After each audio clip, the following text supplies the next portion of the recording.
यहाँ पर राष्ट्रवादी लोगों की सोच है, ये राष्ट्रवादी लोगों का गढ़ है, ये सनातनियों का गढ़ है। हमारे यहाँ व्यक्ति नहीं होता, हमारे यहाँ सरकार होती है। ईवीएम पर शक था उनको, ईवीएम से चुनाव लड़ा जा रहा है फिर से। नाचन आवत आंगन टेढ़ा। कर्नाटक में ईवीएम क्या हुआ? अभी फर्जीवाड़ा करके आए क्या लोग? कल जवाब तो ये आना है, हम हार गए तो ईवीएम का ठीकरा फोड़ेंगे। वो जनता पार लगाएगी। 400 पार में राजगढ़ भी एक रहेगा। जनता नागरिक 400 पहले थे, ये 401 है। मैं आपके चैनल से सारे मतदाता भाइयों से अपील करना चाहता हूं कि हम सब बढ़ चढ़कर के मतदान करें।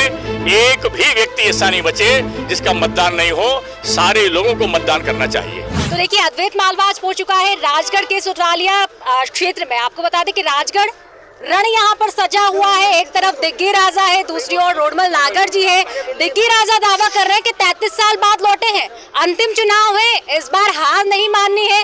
रोडमल नागर जी की अगर हम बात कर ले, देखिए ऐसा किला माना जाता है कांग्रेस का राजगढ़, जो कि आज तक बीजेपी बहुत कोशिशों के बाद भी भेद नहीं पाई थी। हालांकि बहुत प्रत्याशी उतारे, लेकिन अगर रोडमल नागर जी की बात करें, 10 साल से बने हुए हैं, अब टक्कर कांटे की है। देखने वाली बात होगी कि दिग्गी राजा अपने किले को वापस ले पाएंगे या फिर रोडमल नागर जी फिर से यहाँ पर कायम रहेंगे। तो इसी को लेकर चर्चा करेंगे। सांसद रोडमल नागर जी हमारे साथ मौजूद है, उनसे मैं चर्चा करूंगी।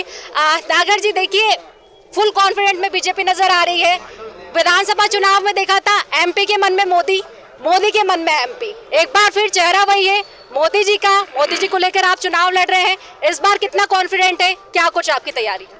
देखिए, भारतीय जनता पार्टी और भारतीय जनता पार्टी के कार्यकर्ता की रोजाना तैयारी है, हमारी पूरी तैयारी है। भारतीय जनता पार्टी अपने कार्यकर्ताओं के दम के ऊपर इस चुनाव को भी, जैसे पुराने चुनाव, पिछले चुनाव, विधानसभा के चुनाव, पिछले लोकसभा के चुनाव जीते थे, उसी हिसाब से भारतीय जनता पार्टी का कार्यकर्ता ये चुनाव भी जीतने वाला है। दिग्गी राजा का कहना है कि 33 साल बाद अपने गढ़ में आ रहे हैं और जो आपने गढ़ उनका छीन लिया है, इस बार वो आपसे वापस लेंगे। देखिए, मैं उनके बारे में क्या कहूं। कांग्रेस पार्टी के नेता 33 साल बाद आ रहे हैं, लेकिन क्या बोल रहे हैं?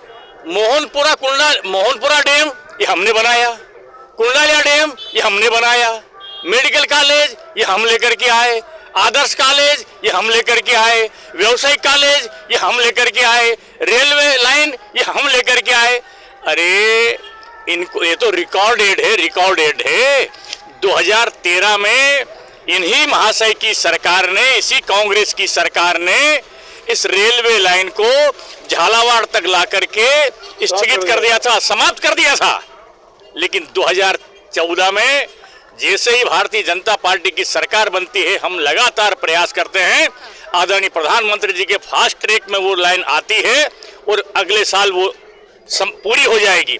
युद्ध गति से काम चल रहा है, तेज गति से। कांग्रेस के दिग्गज नेता है, पूर्व सीएम रह चुके हैं, और जिस तरह से उनका कहा जाता है कि अब इस बार गढ़ में दस्तक है। पहले हालांकि भोपाल सीट से उनको मात का सामना करना पड़ा था, लेकिन इस बार कॉन्फिडेंट इसलिए क्योंकि गृह क्षेत्र है। चुनौती आप देख पा रहे हैं? देखिए, कोई चुनौती नहीं है और कोई गृह क्षेत्र नहीं है और उनका कोई ऐसा गृह क्षेत्र नहीं है। ये क्षेत्र अगर किसी का है तो जनता का है, मतदाता का है। और अगर यूं देखें हम तो यहाँ पर राष्ट्रवादी लोगों की सोच है, ये राष्ट्रवादी लोगों का गढ़ है, ये सनातनियों का गढ़ है। यहाँ से बाबूराव पटेल, बसंत कुमार पंडित, जगन्नाथ राव जोशी, प्यारेलाल जी खंडेलवाल, ये सारे लोग यहाँ से जनसंघ के जमाने से, अगर ये हकीकत में किसी राजनीतिक दल का अगर गढ़ कहे तो ये राष्ट्रवादियों का गढ़ है, ये भारतीय जनता पार्टी के वैचारिक अधिष्ठानों का गढ़ है, ये किसी का गढ़ नहीं है। 2 चरणों के मतदान हुए हैं, वोटिंग परसेंटेज इस बार कम आया है। कांग्रेस का कहना है कि मतदाता बीजेपी के डर से बाहर नहीं निकल रहा है, मतदाता नहीं चाहता आपको वोट करना, और ये कहीं ना कहीं आपकी नाकामी है कि इसलिए मतदाता नहीं निकल रहा है। ऐसा कुछ नहीं है। आने वाली 7 तारीख को मतदान होने वाला है, रिकॉर्ड मतदान होगा, रिकॉर्ड मतदान होगा, और 4 तारीख को आप देख लेना, रिकॉर्ड मतों से भारतीय जनता पार्टी जीतेगी। ठीक है, देखिए अंतिम सवाल मेरा, फिलहाल कांग्रेस की स्थिति ये हो रही है कि लगातार दिग्गज नेता कांग्रेस छोड़कर भाजपा का दामन थाम रहे हैं।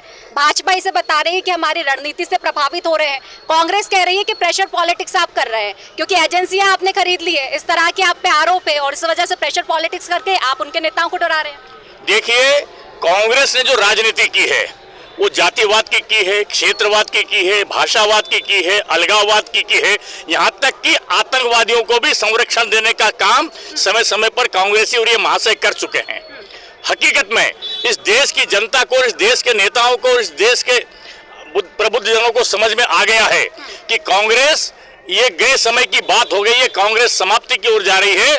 और हकीकत में नरेंद्र मोदी जी के नेतृत्व में भारतीय जनता पार्टी के साथ में अगर प्रत्येक व्यक्ति, हर व्यक्ति जो भारतीय जनता पार्टी ज्वाइन कर रहा है वो राष्ट्रवाद के साथ चल रहा है, वो राष्ट्रवाद के साथ चल रहा है। भारतीय जनता पार्टी में देश ये प्रथम है और देश प्रथम है, राष्ट्र प्रथम है, तो राष्ट्रवाद से प्रभावित होकर के सारे वादों को छोड़ करके राष्ट्रवाद के साथ वो जुड़ रहा है और इसलिए भारतीय जनता पार्टी के साथ लोग आ रहे हैं। पूर्व सीएम शिवराज सिंह जी के नेतृत्व में विधानसभा चुनाव लड़ा गया, लाडली बहना जो फैक्टर है जम के चला है, कहीं ना कहीं इसको कह सकते हैं कि एकदम से गेम चेंजर लाडली बहना को माना गया था और अब लाडली बहना के खातों में पैसे भी आ रहे हैं। लेकिन कांग्रेस कह रही है वादा तो 3000 का किया था और अब वो साल भर की 1 लाख महिलाओं को देने की बात कर रही है।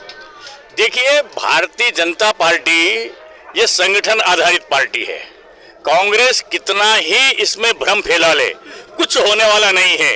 ये जो वादा किया था ये 5 साल का हमारा वादा है और 5 साल में हम पूरा करके रहेंगे। कोई वचन पत्र होता है, कोई हमारा कमिटमेंट होता है, तो सरकार का कार्यकाल 5 साल का रहता है।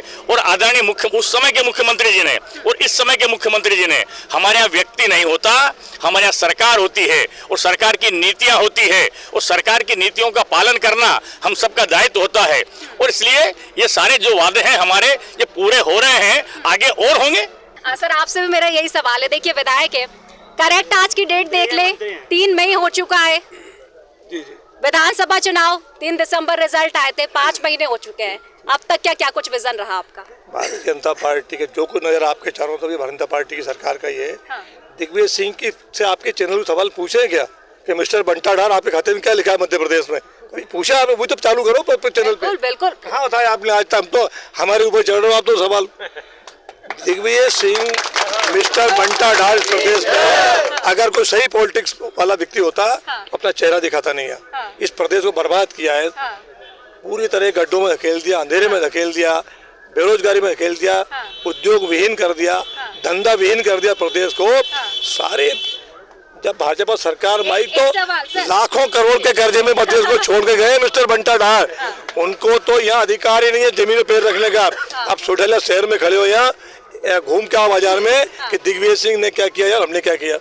रोडमल नागर जी, आपसे मेरा अंतिम सवाल है। इस बार फुल कॉन्फिडेंट के साथ आप है, क्योंकि इस बार कांग्रेस को कहीं ना कहीं कंफ्यूजन तो है। हालांकि दिग्गी राजा चुनावी मैदान में दिग्गज नेता है, लेकिन जिस तरह से 10 साल से आप काबिज है, यहाँ पर कड़ी चुनौती बताई जा रही है, कट्टर चुनौती राजगढ़ सीट पर बताई जा रही है। अगर इस बार जीत मिलेगी, विजन क्या कुछ रहेगा आगे का? देखिए, जनता का भला, जनता का विकास। हमने यहाँ पर जो है राष्ट्रीय राजमार्ग बनाए, हमने सड़कें बनाई, हमने रेलवे लाए, हम पानी लाए, हम बिजली लाए और जो खाद्यान्न पैदा हो रहा है ये हमारे बच्चे, व्यावसायिक महाविद्यालय लाए और हमारे बच्चे पढ़ेंगे, यहाँ खाद्यान्न पैदा होगा और आगे चल करके हमारी उपज का प्रसंस्करण हमारे बच्चे करें, वो काम पे लगे।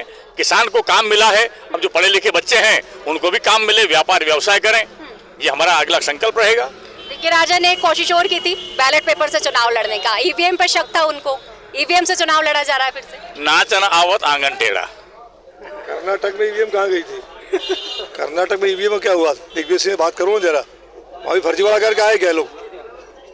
उनको मालूम है हार की बारह दीवार पर लिखी साफ साफ, इसलिए दिग्विजय सिंह हार के पहले बहाने करने का उपक्रम रहता है उनका। कल जवाब तो ये आना है, हम हार गए तो ईवीएम का ठीकरा फोड़ेंगे। वो सुप्रीम कोर्ट ने मोहर लगा दी है, सर्वोच्च हमारा जो न्यायालय है उसने कहा है कि EVM is all correct. Digvijaya Singh जैसे लोग फर्जी हैं, झूठे हैं और उनके उस विजन को लोगों ने नकार दिया है। भारतीय जनता पार्टी संविधान विश्वास करती है, वो ईवीएम से कराए, थंब से कराए, हम हर व्यवस्था में विश्वास करते हैं और भारतीय जनता पार्टी लोगों के मन में बसी है। हर चुनाव हम जीतते जा रहे हैं, कांग्रेस समाप्त होती जा रही है। बुझते हुए दीपक की जैसी लोटिमाती है, इस चुनाव में कांग्रेस अंतिम कायदान की ओर बढ़ रही है। इतना कॉन्फिडेंट आप दोनों का? 101 बिल्कुल 400 पार, बिल्कुल 400 पार होंगे, बिल्कुल 400 पार होंगे। देश की जनता को भरोसा है, जनता पार लगाएगी। 400 पार में राजगढ़ भी एक रहेगा। जनता ने आखिरी गिल छोड़ 400 दी। पहले थे, ये 401 है ये। चलिए ठीक है, तो मतदान को लेके क्या कुछ कहना है? मतदान प्रतिशत घट रहा है। मतदान के लिए हमारे कार्यकर्ता लगे हुए हैं, अच्छा मतदान हो। ये सीटें जो है हमेशा 70+ रही है, हम कोशिश करेंगे 70-80 तक ये मतदान चला जाएगा। मतदान महादान रहता है, ये राष्ट्र को खड़ा करने का हम सबका एक दायित्व है। और इसलिए मैं आपके चैनल से सारे मतदाता भाइयों से अपील करना चाहता हूं कि हम सब बढ़ चढ़ कर के मतदान करें। एक भी व्यक्ति ऐसा नहीं बचे जिसका मतदान नहीं हो, सारे लोगों को मतदान करना चाहिए। आपकी जनसभाएं लगातार जारी है। सचिन पायलट जी ने भी अब दस्तक दे दी है, आज राजगढ़ के दौरे पर है। देखो हमारे दौरे व्यवस्थित है हमारी पार्टी के उपक्रम के हिसाब से। हम ना जातिगत राजनीति करते हैं और ना क्षेत्रीय करते हैं। हमारी पार्टी के नेता राष्ट्रवाद को समाय कर रहे हैं। कांग्रेस पार्टी चुन चुन के ला रही है, ये इस जात का, ये इस जात का, इस जात का। हम तो सबकी एक जात है, हम भारतीय हैं और भारत माता के लाल है। इसलिए कोई सोंधिया समाज को लेके डिग्गी राजा बहुत साध रहे हैं, आपकी नाकामियां उन तक पहुंचा रहे हैं, क्योंकि सोंधिया यहाँ का वोट बैंक माना जाता है राजगढ़ क्षेत्र का। है ना? तो क्या दिग्विजय बता ना मेरी नाकामी एक मैं मंच लगा के बोल चुका हूँ। दिग्विजय मेरे सामने आओ, 1 लाख इनाम पाओ, बताए ना मुझे बात करके। ये इधर उधर गली कोने में छुप करके अंधेरे मुंह रख के कपड़ा बातें करने का कोई मतलब नहीं होता है। भारत माता की जय।